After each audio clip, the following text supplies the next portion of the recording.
Hello student, my self Shailesh Kumar Maurya और आज हम अपने एन अवस्थी के क्वेश्चन आंसर के सीरीज़ को फर्दर कंटिन्यू करते हैं। आज हम करेंगे आपके लेवल 1 से क्वेश्चन नंबर 91, 92, 93 ये तीनों क्वेश्चन इस वीडियो में हम कवर करेंगे। चलिए आइए देखते हैं पहले क्वेश्चन नंबर 91 क्या कहता है हमसे। देखो क्वेश्चन 91 में सिंपली कह रहा है कि आपके पास ऐसा कंडीशन दे रखा है इसमें कि आपके पास 0.2 मोल HCl प्रेजेंट है और आपके पास सिमिलरली 0.2 मोल बेरियम क्लोराइड जिसका फॉर्मूला क्या हो जाएगा BaCl2। ठीक है, ये प्रेजेंट है।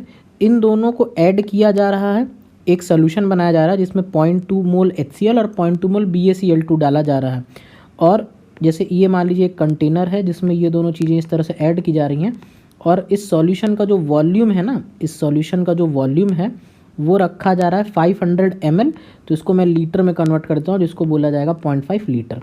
ये कंडीशन है। आपको यहाँ पे मोलैरिटी बतानी है, लेकिन मोलैरिटी बतानी किसकी है? देखो यहाँ पे Cl माइनस आयन की, ये बतानी किसकी हमको यहाँ पे मोलैरिटी Cl माइनस आयन की मोलैरिटी बतानी है। अब ज़रा सा देखो, अगर मैं कहता हूँ आपके पास HCl है, ये स्ट्रॉन्ग एसिड है, तो ये डिसोसिएट किस में करेगा? H+ और Cl माइनस आयन में।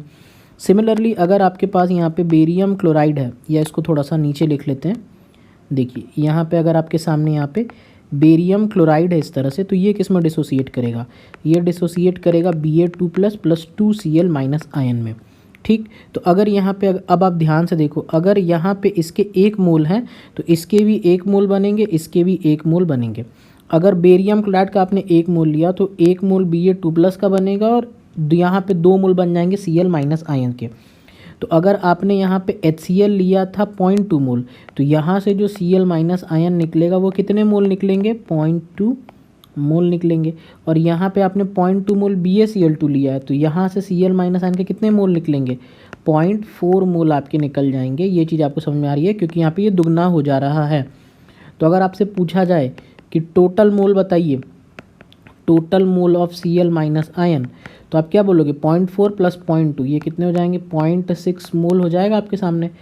अच्छा, ये चीज़ समझ में आ रही है आपको? इसको मैं थोड़ा सा छोटा कर दे रहा हूँ। अब देखिए यहाँ पे, तो अब आप बताइए मेरे को, मोलैरिटी का फॉर्मूला क्या होता है? Number of moles of solute. Moles of solute क्या हो गया? 0.6। वॉल्यूम ऑफ सॉल्यूशन, ये देखिए यहाँ पे, ये उतर के यहाँ आ जाएगा। वॉल्यूम ऑफ सॉल्यूशन क्या हो जाएगा? 0.5। तो ये 0.5 इसको डिवाइड करोगे तो 1/2 ऊपर चला जाएगा, तो ये हो जाएगा 1.2। तो यानी मेरी जो मोलैरिटी ऑफ सोल्यूशन है वो क्या आ जाएगी? 1.2। तो हमारा क्या आंसर करेक्ट हो जाएगा? यहाँ पे ऑप्शन नंबर सी जो होगा वो करेक्ट हो जाएगा। ठीक है, इसका आप स्क्रीनशॉट ले लो, फिर हम दूसरा क्वेश्चन करते हैं। चलिए ठीक है, अब देखो ये हम इसको रब कर दे रहे हैं यहाँ पे, ताकि हम यहीं पे जल्दी से दूसरा क्वेश्चन अटेम्प्ट कर पाएँ। ठीक है, अगर आप लोगों को वीडियो अच्छा लगता है तो लाइक और शेयर ज़रूर किया करो, उससे थोड़ा सा सपोर्ट मिलता है चैनल को। चलिए क्वेश्चन 92 देखते हैं हम यहाँ पे। Calculate the mass of anhydrous HCl in 10 ml of concentrated HCl solution having 37% HCl by mass. मैं मतलब समझाता हूँ इस क्वेश्चन का। देखो यहाँ पे ना मास परसेंटेज का मतलब वेट बाई वेट परसेंटेज होता है। ठीक, ये दे रखा है यहाँ पे 37%। मैं वेट बाई वेट कैसे बोला? क्योंकि यहाँ पे देखो HCl बाई मास शब्द लिख रखा, इसलिए ये मैं बोल सकता हूँ। ठीक, वॉल्यूम ऑफ सॉल्यूशन, ठीक, ये कितना दे रखा है आपको? 10 ml दे रखा है। ठीक, क्योंकि देखो यहाँ पे लिखा है HCl इन 10 ml, ठीक है ना, ये दे रखा है आपको, तो ये 10 ml हो जाएगा। और यहाँ पे साथ ही साथ आपको दे रखा है डेंसिटी कितना दे रखा है? 1.2 ग्राम पर ml। हमें निकालना क्या है? मास ऑफ HCl निकालना है। मास ऑफ HCl मेरे को निकालना है यहाँ पे। तो अब एक बात बताओ, आप देखो यहाँ पे वॉल्यूम ऑफ सॉल्यूशन दे रखा है और डेंसिटी दे रखा है, तो अगर आप वॉल्यूम इनटू डेंसिटी कर दोगे तो आप बताइए आपको क्या मिल जाएगा? यहाँ से वॉल्यूम इनटू डेंसिटी करेंगे तो हमें मिल जाएगा मास ऑफ सॉल्यूशन मिल जाएगा। तो यहाँ से अगर मैं आपसे पूछूं कि सर आप बताइए मुझे मास ऑफ सॉल्यूशन क्या हो जाएगा, तो मास ऑफ सॉल्यूशन हो जाएगा 10 × 1.2 करेंगे तो 12 ग्राम। ये चीज़ समझ में आपको आ रही होगी। ये तो 12 ग्राम हो गया। अच्छा, आप मेरे को थोड़ा सा वेट बाई वेट परसेंटेज का मतलब बताइए। इसका मतलब क्या होता है वेट बाई वेट परसेंटेज का? कि ये होता है कि वेट ऑफ सॉल्यूट, ठीक, weight of solute upon weight of solution. ठीक। ठीक, weight of solute upon weight of solution into 100 अगर हम करें तो आंसर कितना आना चाहिए, 37 आना चाहिए। यही तो इस परसेंटेज का मतलब है हमारे पास। तो वेट ऑफ सॉल्यूशन हमको निकालना, हमने x मान लिया। वेट ऑफ सॉल्यूशन देखिए यहाँ पे भी निकाला हमने, ये तो 12 है ना, तो यहाँ पे 12 रख देते हैं, इंटू 100 इज इक्वल्स टू 37। तो x की वैल्यू क्या आ जाएगी, देखो यहाँ पे x की वैल्यू क्या आ जाएगी, ये हो जाएगा 12 इंटू 37 अपॉन 100। इसको बस आपको सॉल्व करना है। जैसे ही आप इसको सॉल्व करोगे आपका आंसर आ जाएगा यहाँ पे 4.44 ग्राम। ठीक है, इस तरह से आप इसको सॉल्व कर सकते हैं। तो ऐसा किसी ऑप्शन में दे रखा है आपको, शायद देख रहे हो, ये ए वाला जो ऑप्शन है वो आपको ऐसा ही दे रखा है, तो वो क्या हो जाएगा, करेक्ट, ये ए ऑप्शन। ठीक है, तो ये आपका क्वेश्चन हो जाएगा। ले लीजिए इसका आप जल्दी से स्क्रीनशॉट, फिर हम दूसरे क्वेश्चन की तरफ प्रोसीड करते हैं। चलिए अब देखते हैं क्वेश्चन नंबर 93 क्वेश्चन हमसे क्या कहता है। ये जल्दी से हटा दिया जाए इसको ताकि हम प्रोसीड कर पाएँ। चलो अब देखते हैं आज का last question, question number 93। Calculate the molality of 1 litre solution of 80% H2SO4। तो देखो यहाँ पे कुछ चीज़ें जो हमको दे रखी है उसको मैं लिखता हूँ। वॉल्यूम ऑफ सॉल्यूशन हमें यहाँ पे दे दिया है इन्होंने 1 लीटर।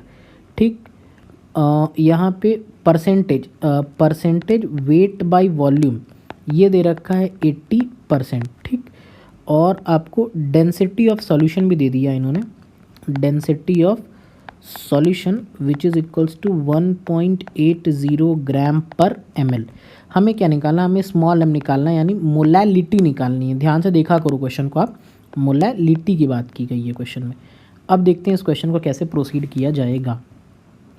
देखो पहले मैं इसको थोड़ा सा सॉल्व करने की कोशिश करता हूँ। परसेंटेज W/V की बात करिए आप मेरे से, तो आप एक बात बताइए कि इसका मतलब क्या होगा, परसेंटेज W/V का इसका मतलब ये होगा कि 80 gram of solute, 80 gram of solute ये प्रेजेंट है आपका 100 ml ऑफ सॉल्यूशन में।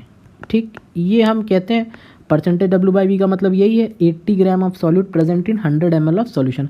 अगर मैं दोनों तरफ मल्टीप्लाई कर दूं आपका 10 का, तो आप ऐसा भी तो कह सकते हो कि 800 gram of solute is present in 1000 ml, या इसी को मैं कहूँ 1 लीटर ऑफ सॉल्यूशन, ये बात भी मैं कह सकता हूँ।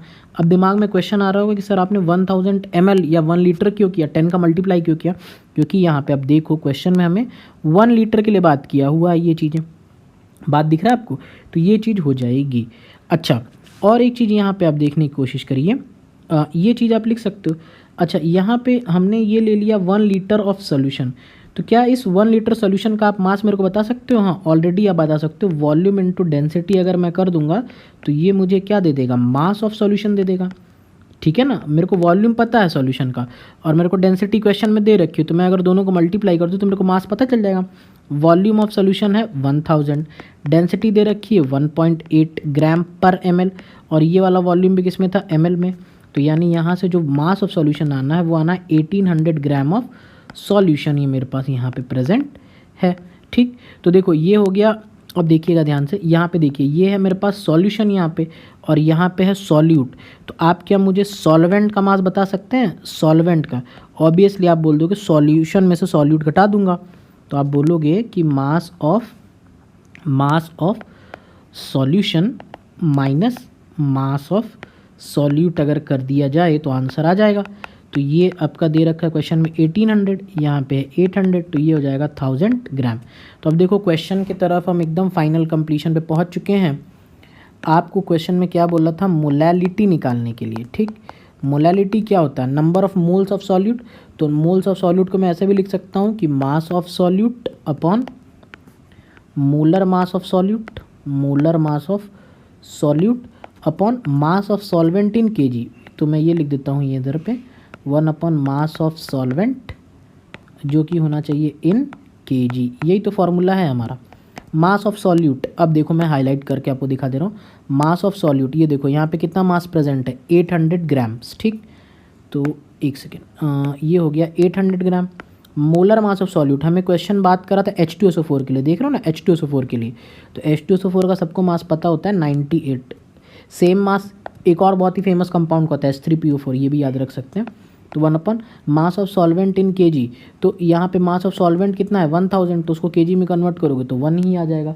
तो आंसर क्या बना आपका 800/98 बन जाएगा। इसको अगर आप सॉल्व करोगे तो आंसर आएगा 8.16 आ जाएगा। ठीक, तो ये आंसर आ जाएगा। ऐसा किसी ऑप्शन में दे रखा है, तो अगर आप ध्यान से देखेंगे तो आपको दिखेगा कि 8.16 ये आंसर है। ठीक है, तो ये था आपका क्वेश्चन नंबर 90, 92, 93। मैं इसको इस तरह से जूम इन कर दे रहा हूँ, आप लोग चाहो तो इसका एक स्क्रीनशॉट ले सकते हो पूरे सॉल्यूशन पोर्शन का। ये रहा, ठीक है, दिख रहा होगा आपको, अब इसका आप स्क्रीनशॉट ले लो। तो ये था एक कंप्लीट वीडियो। अगर आपको इसी तरह से वीडियोस अच्छे लगते हैं तो उसको ज़रूर सब्सक्राइब किया करो ताकि चैनल को थोड़ा सपोर्ट मिल पाए। So that's all for today and thank you for watching.